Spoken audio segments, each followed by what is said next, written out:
Innovative teaching strategies. अभी तक हम लोगों ने क्या देखा? इंटरैक्टिव टीचिंग स्ट्रैटेजीज, जहां हम इंटरैक्ट कर सकते हैं खुद को और बच्चों को। इनोवेटिव का मतलब होता है न्यू टीचिंग स्ट्रैटेजीज। क्या नई नई टीचिंग स्ट्रैटेजीज को हम इन्वॉल्व कर सकते हैं, ठीक है, नए तरीके से कैसे इन्वाइट कर सकते हैं। तो ये है सबसे पहला जो हमारा ऑब्जेक्टिव है कि to enhance teaching strategies through different ways to improve the competences, जो मैंने अभी आप लोगों को बताया है। ये पूरा आप इसको कर सकते हैं, जो इसके बेनिफिट्स हैं, आप इनोवेटिव टीचर कैसे बन सकते हैं, पूरा जो मटीरियल है ये सारा आप लोगों को मिल जाएगा। ब्रेनस्टॉर्मिंग सबसे बेस्ट इनोवेटिव है, बट यहाँ पर जब आप ब्रेनस्टॉर्मिंग करते हैं तो यहाँ पर ये एस्पेक्ट्स जरूर इन्वॉल्व है। कैसे? देखिए, सबसे पहले personalised learning, inquiry based learning जो हमने अभी देखा। इनोवेटिव टीचिंग स्ट्रैटेजी में small group discussion, team based learning, theme नहीं है, टीम, ठीक है, टीम को इन्वॉल्व करना है। Blended learning and peer assisted learning. Blended learning अभी आएगा आगे नीचे, तब मैं एक्सप्लेन करती हूँ। बट ये जितने भी असिस्टेड लर्निंग है इनको इन्वॉल्व करके ब्रेनस्टॉर्मिंग करें। अभी हमने ब्रेनस्टॉर्मिंग का सिर्फ मेथड समझा, ठीक है। ब्रेनस्टॉर्मिंग कहाँ यूज हो सकता है ये वो चीजें बता रहे। आप इंक्वायरी करके भी ब्रेन को स्ट्रॉन्ग कर सकते हैं, जो हमने अभी करा, ठीक है। आप बच्चे को कोई पर्सनल टॉपिक देकर, जैसे हम प्रोजेक्ट वगैरह नहीं दे देते हैं, उसमें भी वो सोचेगा ना, ब्रेनस्टॉर्म होगा। देन स्मॉल ग्रुप डिस्कशंस जो क्लासरूम में आप कर सकते हो, छोटे छोटे ग्रुप में एक एक टॉपिक में, चलो आप इसको डिस्कस करके मुझे बताइए, इस टॉपिक को डिस्कस करके मुझे बताइए, अलग अलग topics you can give them, उसमें ब्रेनस्टॉर्मिंग हो जाएगा। टीम बेस्ड लर्निंग, दो दो टीम बना दे, तीन तीन गर्ल्स एंड बॉयज की टीम बना दो, या मिक्स की टीम बना दीजिए, और उस टीम में आप टीम बेस्ड ब्रेनस्टॉर्मिंग। ब्रेनस्टॉर्मिंग का मतलब आपको क्लियर समझ में आया, जो मैंने पिछले पीपीटी में आपको बताया था।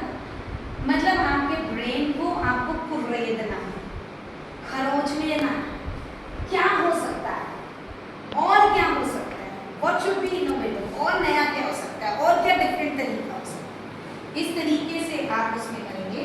That will be the innovative teaching strategy. अब ये मैंने बताया पीयर असिस्टेड लर्निंग। अब देखो, जैसे हम कुछ भी बात बोलें, लेकिन सबसे ज़्यादा फ्रेंड का बोला हुआ समझ में आता है, कलीग्स का, ठीक है ना। आज मैं यहाँ पर कुछ भी समझा रही हूँ, जो भी चीज़ समझ में नहीं आता तो क्या होता है, हमें कुछ डाउट होता है, तो मैं बाद में अपनी सहेली से पूछूँ, बच्चे भी ऐसा करते हैं, बाद में अपने क्लासमेट्स से पूछें। इस चीज़ को नोटिस करें क्लासरूम में, और फिर उसको होने दीजिए। ये हर बार आपको अपने आप को इन्वॉल्व करने की ज़रूरत नहीं होती। हम उम्र के लोग आपस में एक दूसरे को बहुत अच्छे से समझते हैं, तो हर बार आपको वो करने की ज़रूरत नहीं है। आप उनसे ये कह सकते हो कि ठीक है, आप मेरी फ्रेंड ने आपको क्या समझाया, आप दोनों मुझे, तो उसमें क्या होगा, पीयर असिस्टेड लर्निंग। उसका फ्रेंड, और ऐसा आप क्लासरूम में छोटे बच्चों के टीचर कैसे कर सकते हैं कि उसका फ्रेंड अच्छा कर रहा है ना, आप थोड़ा आपकी फ्रेंड की हेल्प करो। सोशली बच्चे दोनों एक दूसरे के साथ इन्वॉल्व होंगे, ठीक है। और किसी दूसरे के साथ में भी सोशल बॉन्डिंग आप पीयर असिस्टेड लर्निंग के साथ कर सकते हैं। जो बच्चा इन्वॉल्व नहीं भी होना चाहता ना, वो भी इन्वॉल्व हो जाए, right. So that is peer assisted learning. तो ये डिफरेंट मेथड होगा। अब now this is the very good and my favourite method of learning. This is mnemonics, MS silent please. This is called as mnemonics. Mnemonics जो है ना, जैसे यहाँ पर देखिए, my very educated mother just serve us noodles. क्या है ये? This is the statement, this is the sentence. इसके बाजू में लिखा है ये क्या है, प्लैनेट के नेम्स याद करने के लिए। तो ये mnemonics is a tool to remember, okay, to remember the things in the form of a phrase, in a form of letters, patterns, numbers। ये जो चीज़ है ना, ये आपको हार्ड वर्क से स्मार्ट वर्क की ओर ले जाए, जो बहुत ज़्यादा ज़रूरी है। आज के ज़माने में हार्ड वर्किंग लोगों की बिल्कुल भी ज़रूरत नहीं है। आज के ज़माने में ज़रूरत है स्मार्ट। स्मार्ट का मतलब ये नहीं कि मेकअप करना है, ठीक, आपके ब्रेन को smart banana. And this mnemonics is the best tool for smart work. जब तक आप स्मार्ट वर्किंग नहीं करेंगे ना, तब तक आपकी बिल्कुल आज की दुनिया में कोई इज्जत नहीं होगी। सबसे पहले घर में ही होंगे, आपके बच्चे आपको बुद्धू बनाएंगे। मेरी मम्मा को कुछ नहीं आता, मेरी पापा को कुछ नहीं आता। वो पहले यही चीज है। आपको आपके बच्चे से 4 कदम आगे चलना है, उसके लिए आपको स्मार्ट बनना है। And this is the thing which you have to find out from your text books. Answers जब आप रिवीजन कराते हो ना, जब आपने सिलेबस पढ़ा दिया, आप क्या करते हो? क्वेश्चन आंसर देते हो। और फिर जब रिवीजन कराते हो तो क्या करते हो? क्वेश्चन आंसर्स को बेसिकली मैक्सिमम कुछ पता है, हम टिक लगा देते हैं, ये याद करके आना, ये याद करके आना, ये याद करके आना, मैं टेस्ट दूंगी, फिर क्वेश्चन टेस्ट पे देते। इसके बजाय क्या वो जो बच्चे का आंसर है, हर एक आंसर को आप निमोनिक्स में कन्वर्ट कर दो। इस आंसर को ऐसे याद करना, इसमें ये वाला वर्ड याद करना। अगर आप हर एक आंसर को निमोनिक्स में कन्वर्ट कर दोगे तो उसका 50% आंसर तो क्लासरूम में ही याद हो जाएगा।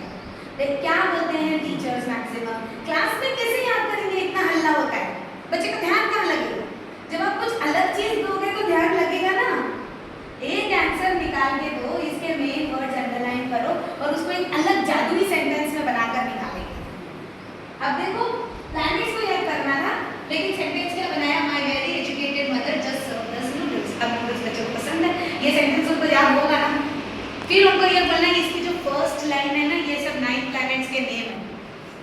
Mercury, Venus, earth, Mars, Jupiter, Saturn, Uranus and Neptune. Sorry, 8 planets हम पढ़ देते, 9 तो बनाएंगे, दिमाग में बैठा हुआ है। हाँ, Pluto is not there now. So ये हमने जब पढ़ा था, मैम आपको याद है sentence, my very educated mother just showed us 9 planets, है ना, वो शोड अस 9 प्लैनेट्स। तो ये चीजें थी। और बहुत सारे सेंटेंसेस होते हैं, आप अगर उसमें जाओगे, नेट पे सर्च करोगे ना, बहुत सी न्यू चीजें, जैसे विबज्योर। विबज्योर पता ही आपको? उसमें कलर्स को याद करते हैं, तो विबज्योर सभी को बताइए, देखिए सामने लिखा है। सो कलर्स को याद करना है, रेनबो कलर्स को याद करना है, तो प्रॉपरली आप जो है विबज्योर वर्ड बच्चे को याद करा दोगे, उसको प्रॉपर सीरियल ऑर्डर में रेनबो के याद हो जाते हैं ना, बचपन में याद कराते हैं। तो ऐसे उनके आंसर्स में ढूंढ के निकालिए, इससे आपका बच्चा स्मार्ट होगा। रिवीजन को जब ऐसा करेगा तो वो आंसर रट के नहीं जाए। मैं अपनी बेटी को ऐसे ही पढ़ाती हूँ, मैं उसको बोलती हूँ, वो क्या है ना, टेक्स्ट बुक, मम्मा क्वेश्चन आंसर लिखा दे, इससे कुछ पेपर में तो आता ही नहीं है, क्या करो? टेक्स्ट बुक रीड करो, टेक्स्ट बुक से स्मार्ट सेंटेंसेस बनाओ और या तो डिजाइन्स बनाओ। इसमें मैं आपको नेक्स्ट लेसन प्लान बताऊंगी, उसमें बताऊंगी you can make smart designs, smart structures. Children who are creative in your classroom, उनको बोलो एक अच्छा से टेडी बेयर बनाओ, उसके मुंह में आधा आंसर लिखो, उसके पेट में आधा आंसर लिखो, उसके पैर में आधा आंसर लिखो। इतना अच्छे से बच्चे के दिमाग में जब आंसर आएगा ना, उसके दिमाग में वो टेडी बेयर होगा, उसके हाथ में मैंने ये लिखा था, उसके मुंह में मैंने ये लिखा था। एक एक पॉइंट टू से याद रहेगा। जहाँ बच्चे का दिमाग चलता है वहाँ लगाओ। आपने वो देखी है वो चांदनी चौक टू चाइना, अजय देवगन नहीं, अक्षय कुमार, उसको क्या बोला गया था याद है आपको? जिस चीज में तुम माहिर हो उसको करो। वो जब दुश्मनों को मार रहा था, उसको ये नहीं लग रहा दुश्मन उसको आलू प्याज काट रहा होगा। जिस चीज में बच्चा माहिर है, आपको वो फाइंड आउट करना है और उस वे से आपको कराना है। आजकल के बच्चे पैदा ही स्मार्ट होते हैं टीचर्स। क्यों? when the mothers are pregnant they are using the smartphone। आपने देखा होगा 1.5 साल का बच्चा भी बड़े अच्छे से स्मार्टफोन चलाता है। तो उस स्मार्टनेस को जागृत करो, एक प्रॉपर डायरेक्शन, ठीक है ना? तो इसलिए आप निमोनिक्स का यूज कीजिए मैक्सिमम। आज के बाद आप जब रिवीजन कराएं तो निमोनिक्स का यूज कीजिए, बहुत जरूर हेल्प करेगा बच्चे को। 50% पढ़ाई इसमें नहीं है। Theme based learning, I just told you, prepare different themes. This is also innovative way and method of learning.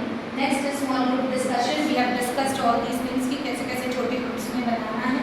अब ये क्या है ना, प्रॉपर नोट्स में हम अलग अलग वो करते हैं, इसलिए हमने आपको ये नोट्स बना के दिया है। अब ये देखिए स्मॉल ग्रुप डिस्कशन में क्या क्या स्ट्रैटेजीज आप अप्लाई कर सकते हैं। You can think, pair and share. ये एक पार्ट हो सकता है कि आज हम ग्रुप डिस्कशन में करेंगे think, pair and share. Second आप कर सकते हो जिग्सॉ पजल्स, ठीक है। एंड थर्ड आप कर सकते हो debate. These are some examples can keep brainstorming also in different groups, ठीक है। और आप चिट सिस्टम भी कर सकते हो जिसमें आप उसको बोलते हैं इलॉक्यूशन वगैरह भी करते हैं। हम इलेक्ट करते हैं, मतलब हमारे पास रोल में बहुत सारे टॉपिक्स होंगे। आप क्लासरूम में बच्चे को बुलाओ, छोटी छोटी टीम बनाइए, एक बच्चा उधर से आएगा, एक चिट उठाएगा और जो भी निकला उसके बारे में 2 मिनट बोलेगा। एक टीम से एक बच्चा आके बोल रहा है, अगले टीम से अगला बच्चा बोल रहा है। ये छोटी छोटी सी एक्टिविटीज़ हैं, आप अपनी क्लासरूम में अपने टॉपिक पर कर सकते हैं। When you are doing all these things in the classroom ना, children will raise hand, ma'am मुझे मौका दो। लेकिन आप जब नहीं करते हो ना, आप एक पॉइंट बोलते हो ना, होमवर्क करके क्यों नहीं आया, तो बच्चा अपने आप को छुपाता है कि मैम मुझे ना पूछे। लेकिन अगर आप कुछ ऐसा करोगे ना, अगर आपने मैंने कल होमवर्क दिया था, आपने किया कि नहीं किया, बच्चा अपने आप को छुपाएगा। चलो ठीक है, कोई बात नहीं, आपके होमवर्क को अपन अभी क्लास में करते हैं। बच्चा क्या करेगा, नोटबुक बनाएगा। ना ऐसे नहीं करना। क्यों नहीं किया बच्चों ने होमवर्क? देखो कुछ तो लेजीनेस में नहीं करते, कुछ लापरवाही नहीं करते, उन्हें वो आपको रूल्स एंड रेगुलेशंस के बंधन में बांधना ही है, उसका कोई और ऑप्शन नहीं है। बट कई बार बच्चे को समझ में ही नहीं आता होमवर्क करना कैसे है, और कई बार ऐसी भी स्थिति होती है कि parents are not that much educated कि उनको घर पे करा दें, और वो ट्यूशन टीचर पे डिपेंडेंट होते हैं। और ट्यूशन टीचर के पास कई बार इतने सारे बच्चे होते हैं कि 2-4 बच्चे तो छूट ही जाते हैं, ज़्यादातर ऐसा होता है। तो इस परिस्थिति में बच्चे को समझ में नहीं आता कि किससे पूछें। तो पहले find out why the child is not done the homework. पहले उससे पूछो कि क्या रीज़न है। अगर बच्चा बोलता है कि मुझे समझ में नहीं आया, तो फिर से उस तरीके से मत पढ़ाना जिस तरीके से आपने पहले पढ़ाया, क्योंकि वो वैसे ही वेस्ट है। उसको आपने जो पहले तरीके से पढ़ाया समझ में नहीं आया, तब इन एक्टिविटीज़ का यूज़ करो, ठीक है। At that time you can use these activities कि आप जैसे इलॉक्यूशन कर रहे हो, तो जिस बच्चे ने होमवर्क किया ना, उस बच्चे को बुलाओ, उसके टॉपिक्स लिख दो, भाई आप बोल के बताओ आपने कैसा किया। उससे उस बच्चे को समझ में आएगा। इसमें पीयर असिस्टेड लर्निंग हो गई, टीम बेस्ड लर्निंग हो गई, दोनों को मैंने कंबाइन कर लिया, और अब शायद इस बच्चे को समझ में आ जाए कि अब मुझे कैसे करना है। And then give some time to the child, कि अगर उसको सच में बिना समझे हुए होमवर्क नहीं किया है, तब थोड़ा सा टाइम दो।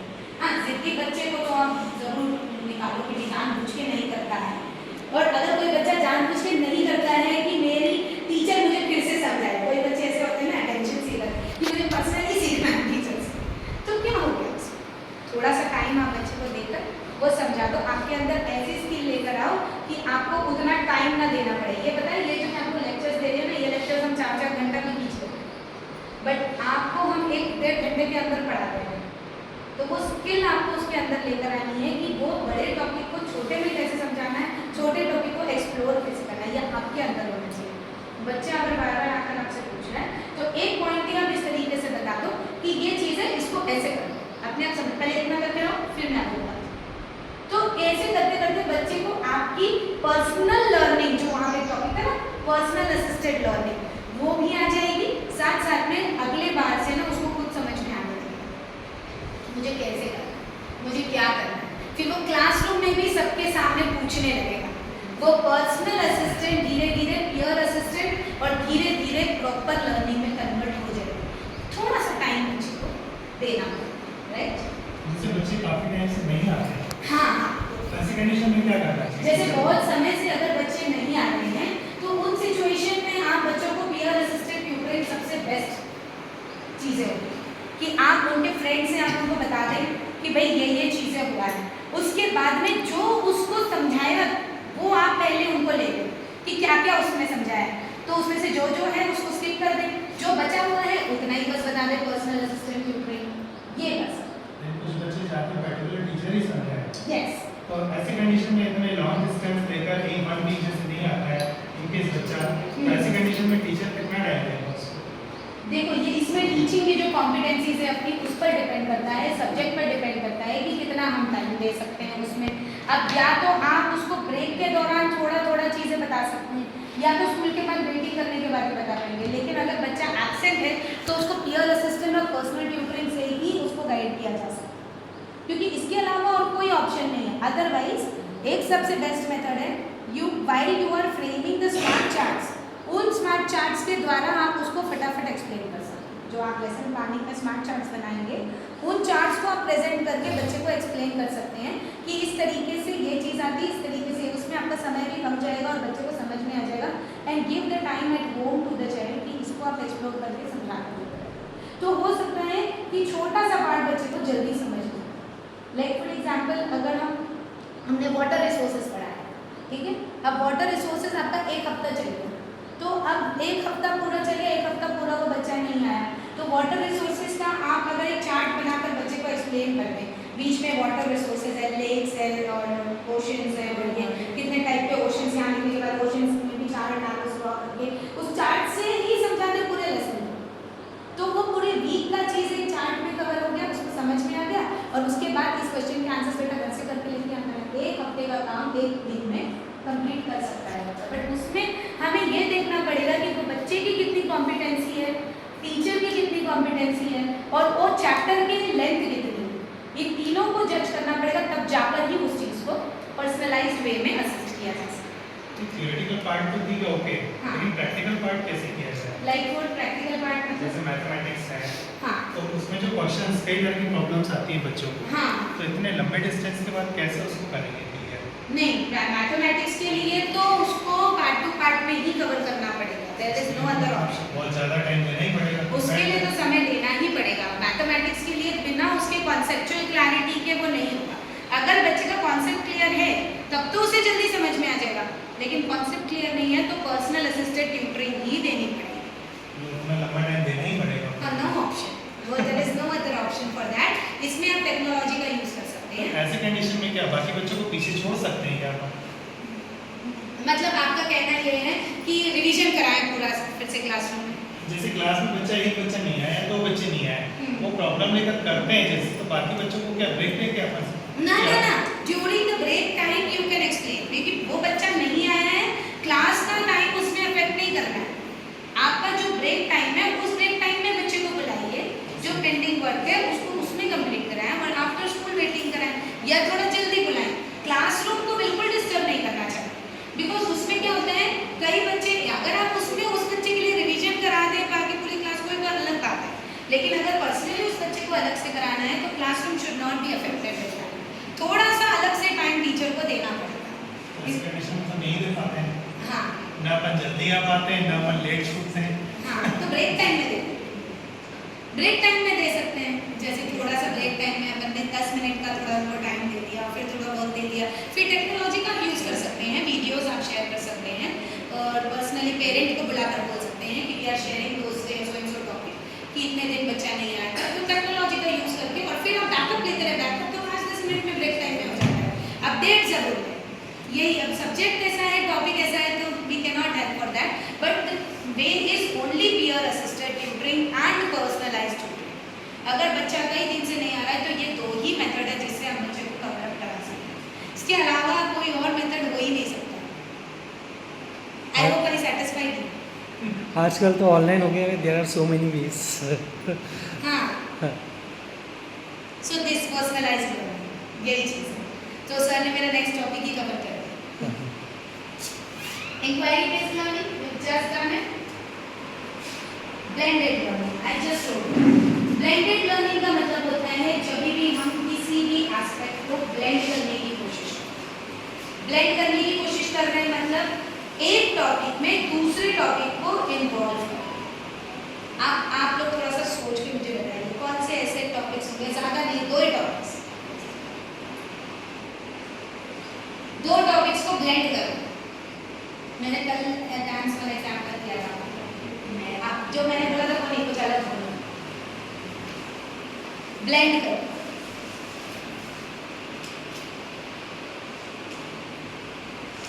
जैसे बच्चे को अगर छोटे बच्चों को डायरेक्शन समझाना है Yes. तो उनको पीटी Very good. जाएगा प्लस डायरेक्शन जिसमें फिजिकल डोमेन भी अचीव होगा, गोल्डन भी अचीव होगा, डायरेक्शन का knowledge. This type of learning is blended learning. You have to interact all these types of learning into the blended form. आप उसको उस वे में इन्वॉल्व कीजिए ताकि ब्लेंडिंग हर एक एस्पेक्ट में हो। ठीक है, और कोई और सब्जेक्ट जैसे मैथमेटिक्स का ही कुछ